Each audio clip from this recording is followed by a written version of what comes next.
all this data in one variable, so there is something called a list concepts. I have some other concepts which I will talk about that in the future videos. So if I store all this data in only one variable and those datas are in the square brackets, then I will call that as a roll number is basically a list, right? So list, the properties of list, all the datas will be in the square bracket. And second property is it can take any type of data, be it integer, be it is float, be it a string, right? It can take any type of a data. And third property is it is a editable. I can update, I can insert any data inside this list.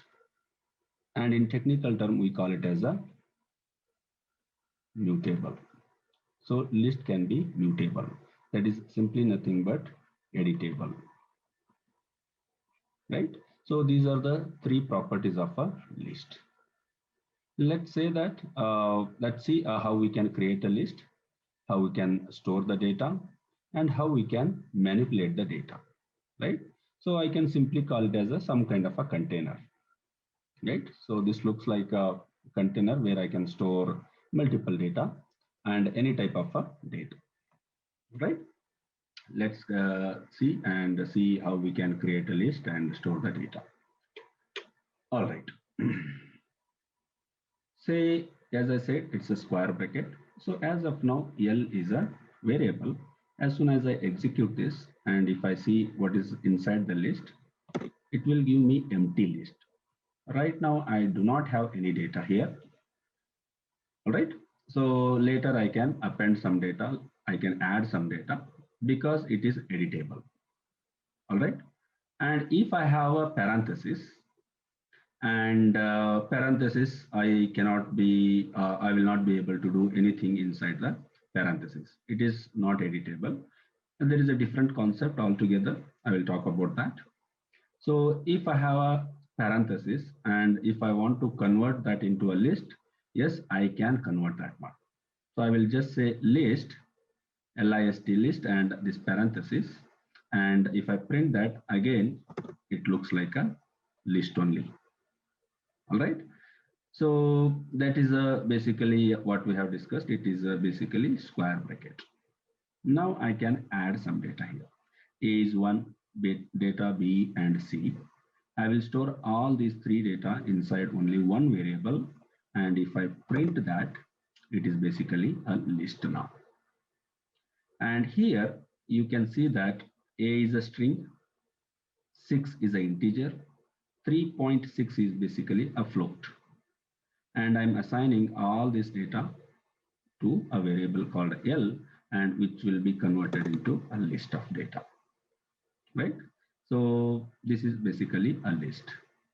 And right now I have L and I'm keeping that L inside the parenthesis and I'm converting that into list, right? And same type of a data, I will be able to assign it to one more list, right? If I execute, it is going to take same. If I want to assign L, right? Say that if I do something like this, L, right? So you see this double square brackets I will get because this L itself is a list. L itself is a list, right? And on top of that, I'm giving a one more square bracket. But if I give just L, yeah, I will be able to do that. All right. So there are many ways. So what I did here, I just took this data and assigned to one more list. This can also be done. All right. There are many ways. Now, this is basically data A, B, C, D, E, F, but it is inside the parenthesis. I can convert that into a list. If I execute, you see this A, B, C, D. So it is converted to list, and this is how the data looks like. All right. So very simple operations. Now let's see that how I can add a data. Right now it is an empty list. L equal to square bracket. It is an empty list. Right. So what I will do, I will take this and I will print simply, and I will see, yes, it is an empty list. L is an empty list. So now what I will do, I will take a data here. So B is the data that I want to store inside this list. So what I will do, I will call this L guy here, and there is a method called append. So whenever I say append, this B will be stored here, right? And once again, I want to add some more data. I will say again L dot append. This time I want to store C. So then C will be stored. And yeah, if there are no data, yes, it will close. And now I want to print here, right? So I'm expecting this should print me like a B and C, right? Let's see. Yes, I'm able to add the data, right? So as we understood, it is a mutable, it is editable. So I'm able to add the data. And here I have a insert, right? When I say insert, now the question is where to insert, right? So we already have B and C here. Where to insert this 56, right? Should I insert here 56? Should I insert here, or should I insert here? There is a question. That is where the index concept will come into a picture. So this one is basically indicates index. And how Python understand this? Let's understand. Suppose say this is a data, right? A, B, C, D, right? So if I want to add a data, so we need to, if I want to insert, I have to give some location, right? So if I just say append, what happens? It will directly add here 56. Append 56 means it will add at the last, not in between. So, but I want to insert in between, right? So in between, right now I have A and a B, sorry, B and A, B and, sorry, C, B and C. And if I want to add a data here in between, right? So that it should look like B, 56 and C. So what I should make sure here. So the Python allocates this data index wise. So this is the index 0, this is index 1, index 2, and index 3, so and so forth. It starts from 0, not from 1. Similarly, this is a 0 index and this is the 1 index, right? If I want my data at the first index, so here 0, and at the first index, if I want my data to be inserted, I have to specify this particular index. So that is what I'm trying to do here. Insert is one more method where within the L, at the first position, first index location, you insert this data. This is index and this is the data. And I will print here. So I'm expecting this to be printed. All right, let's see. As you can see that B, 56 and C, right? So this is how the Python understands. All right, let's move on to the some more concepts within the list. Okay, so let me close this and here. So here I have a list 1, 2, and 3. So this is my list. I can give any name. Let me print. So now what I'm trying to do, I'm trying to override, right? So this is basically integer. So I can override some more data here.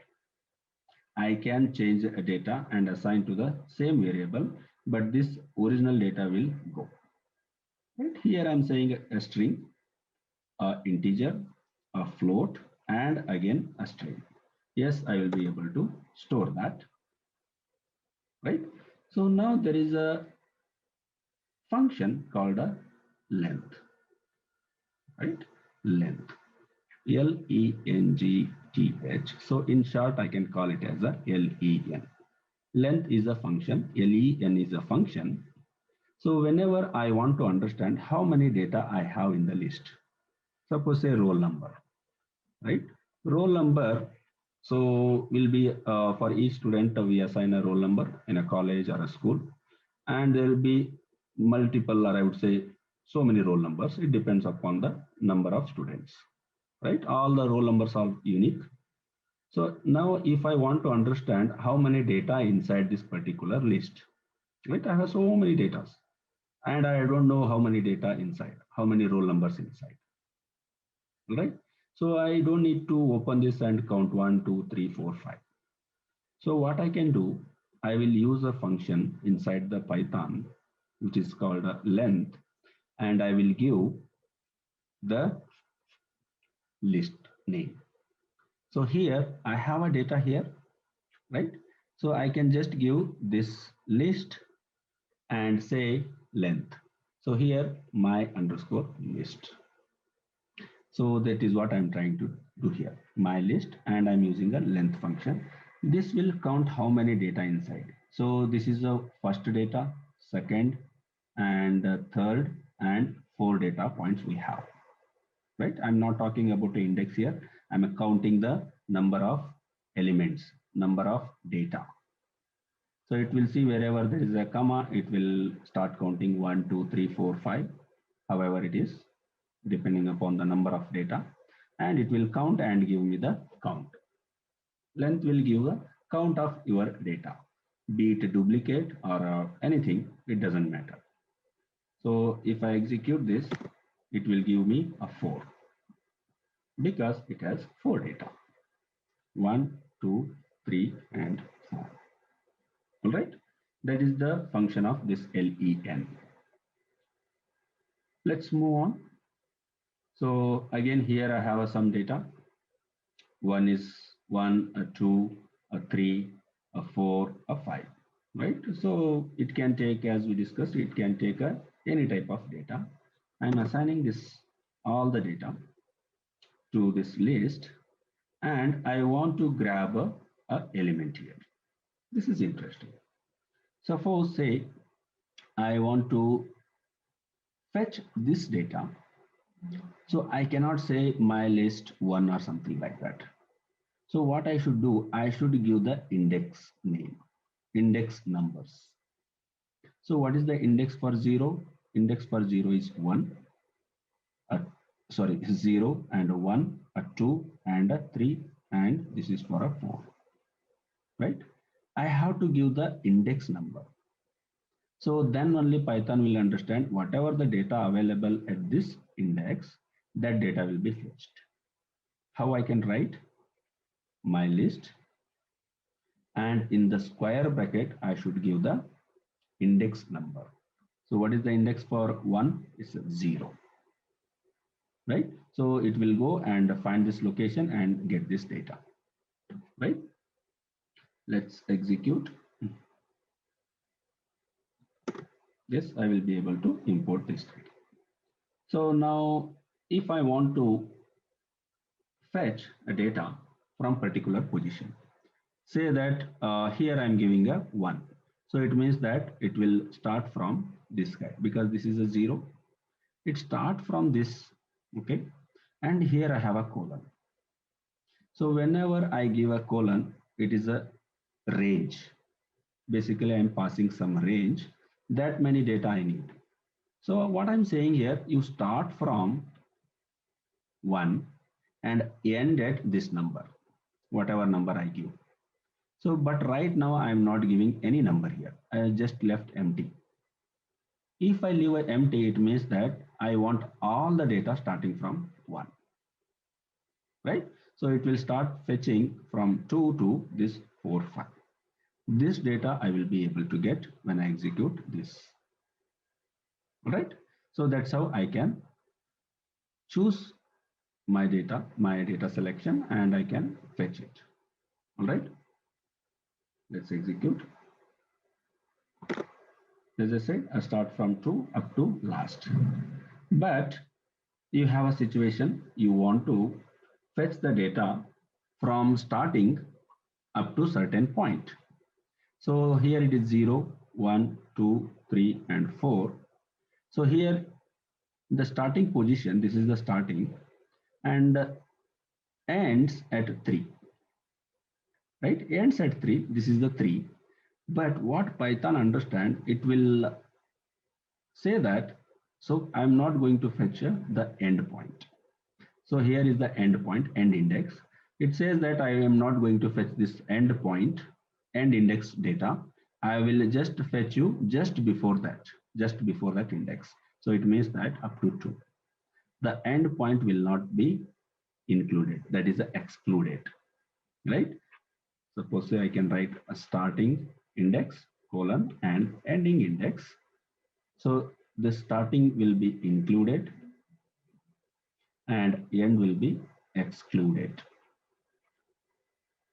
right? When I say excluded, it will take just before that. We can say that end minus 1, right? Here 3 minus 1, 2, up to 2 index, the data will be fetched. That's how a Python works here, right? So we call it as a slicing. I'm slicing some data, right? We have a full list of data. I'm slicing however I want. All right. So here I'm giving this starting from 0. If I don't give anything, by default it is assumed that it is a 0. So starting from 0, 1, and 2. You can see that these 3 data is fetched, right? So now if I want to add a new item to this existing list, right? So I can say that plus new item. If I add inside this square bracket, so it will be treated as one data and will be added at the last, right? Because it is an editable.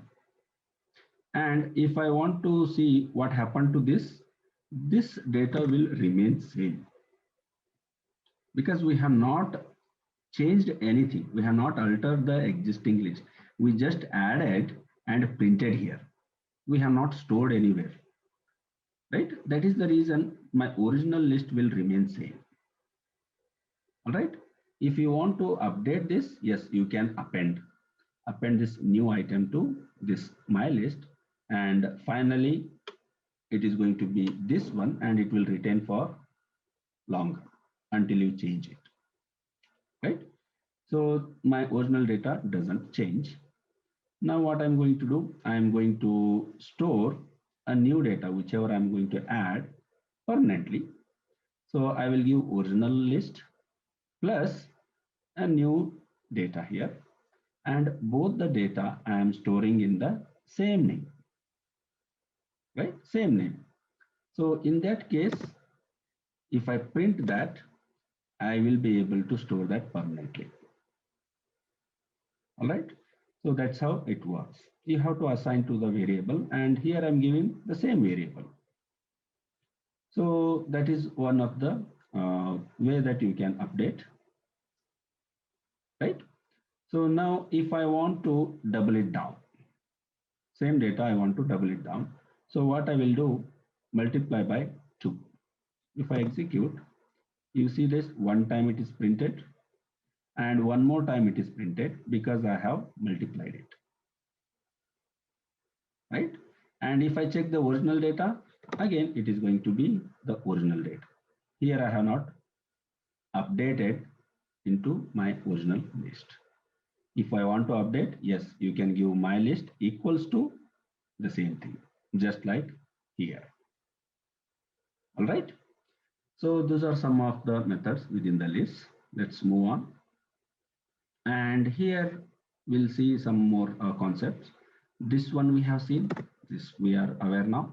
And append me also we have seen, right? We have seen this append method. I'm appending this data. And if I print that, yes, it is appended. Now there is something called a pop method here. So pop method, what it will do, it will try to eliminate the data here. So I will say l.pop. I don't give anything here. So if I execute, it will show me this is the data eliminated from this guy. This is also L. And when I print it, it will show only 1, 2, 3, right? Because pop will eliminate the last element, right? So last element it is going to eliminate. If you want to eliminate, okay, now what we'll do, we'll print once again, create a list, once again append it, and once again we'll see the data. And if you want to eliminate the particular data, so you have to choose the index again. 0 is the index. If I want to eliminate 1, so if I execute and you see this 1 is popped off, it's eliminated. And if I print the L again, you will get the remaining data here. All right. So that is what the .pop does. And if I want to store that pop, whatever you are eliminating, you want to store that item, popped item, you can store that in a new variable. All right. Here I'm saying L.pop. So in this case, it is going to eliminate the last element, which is append me data, because I'm not giving any of the indexes. And later you want to see that which item I have popped up, right? So since you have already stored here, you can just print it and it will show you that this is the item you have deleted. All right. And finally, if you print, you will get only 2 and 3.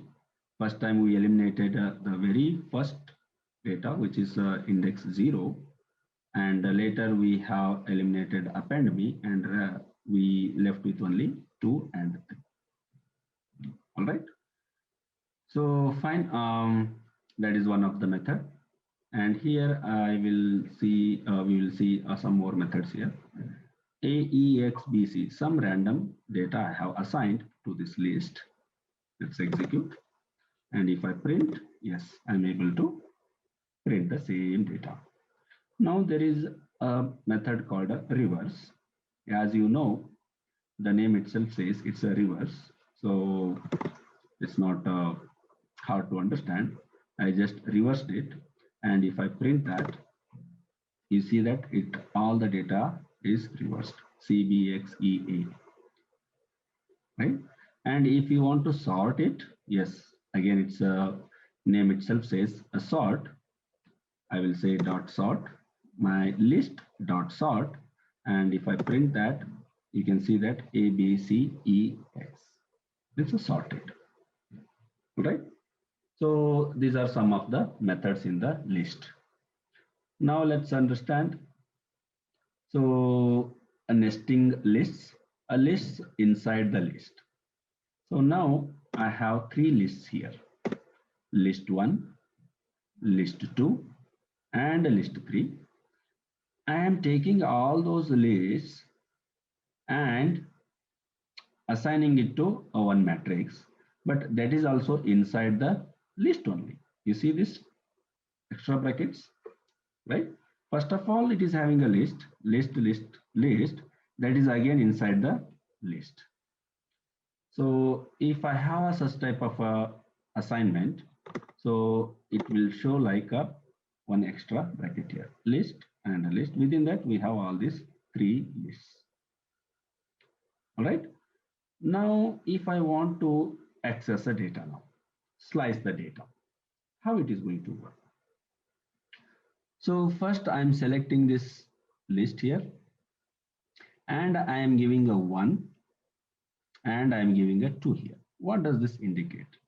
Again, it will be treated as a index 0, this entire list, in this particular list 1, and the second one is a index 1 and this is the index 2, right? So here what I'm trying to do, So I'm saying that in the matrix, you select the first index. Okay, 4, 5, 6 will be selected because I have said 1, right? 4, 5, 6 will be selected. Within that, you select the second index. In this 4, 5, 6, again the indexes 0, 1, and 2. So I said a 2, okay, then this guy will be selected, right? So let's execute, right? So this is how it is going to work. All right. Now, if I want to grab the first item, matrix of 0, right? So I'm sure that you would have got the idea, 0, 1, 2. So if I say 0, this is the 0th index and first index and second index. Now, if I say matrix 0 of 0, 0, when I say matrix of 0, first it is going to grab this guy. Within that, I want to select the 0th index. The 0th index here is 1, right? So execute. Yes, you will be able to see, you will be able to fetch this particular data, right? However, I want to select, I can select based on this index location. If I want to grab 3, what I can do, I can just say 2, right? Because it's 0, 1, and 2. So yes, I will be able to grab a data 3, right? So this is how you will be able to fetch or grab the data, or you can slice the data depending upon your requirement. There are some advanced slicing techniques that we will see in the upcoming videos. All right. Yes, that's all in this list video. Thanks for watching this video. See you in the next video. Keep learning.